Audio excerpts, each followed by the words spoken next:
আসসালামু আলাইকুম বন্ধুরা, সবাই কেমন আছেন? আশা করি সবাই ভালো আছেন।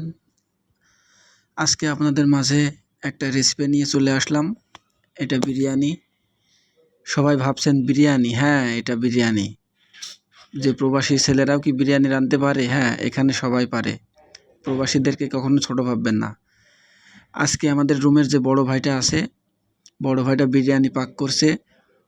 অত্যন্ত স্বাদ হয়েছে। আসলে ভাষায় প্রকাশ করার মতো না।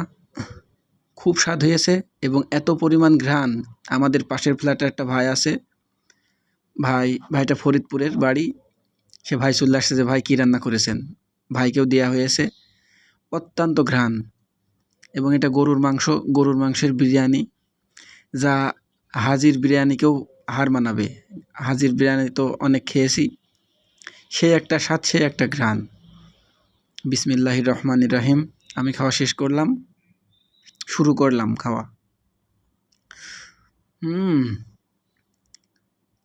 অসাধারণ, ভাষায় প্রকাশ করার মতো না। আহ সে একটা স্বাদ, অসাধারণ। আসলে প্লেটটা দেখছেন, একটু পরেই কিন্তু প্লেটটা খালি হয়ে যাবে। আমি প্রচুর খেয়েছি। আমাদের যে কুকার দেখতে পাচ্ছেন, এটাই 3 কেজি চাউলের ভাত ধরে। তো আমার বড় ভাই আমার আগে দ্রুত গতিতে খাওয়া শেষ করে ফেলেছে। উনি আবার নেবে। আমি এখনও নিতে পারিনি, কারণ আমার এখনও শেষই হয়নি। উনি বারবার আমাকে তুলে দিচ্ছে। আসলে বড় ভাইরা তো একটু ভালো হয়, তারা অল্প খেয়েও অন্যকে খাওয়ানোর চেষ্টা করে। এখানে সবাই আমরা ভাই ভাই, সবাই অনেক মিলেমিশে থাকি। ভাইয়ের রান্নার হাতটা সেই। আমিও আস্তে আস্তে রাঁধা শিখছি। আমি আর কি বলবো আপনাদের, বলেন। ছোট মানুষ, ভাইটা দীর্ঘ 10 বছর মালয়েশিয়ায় আছে, ওনার কাছ থেকে রান্না শিখি।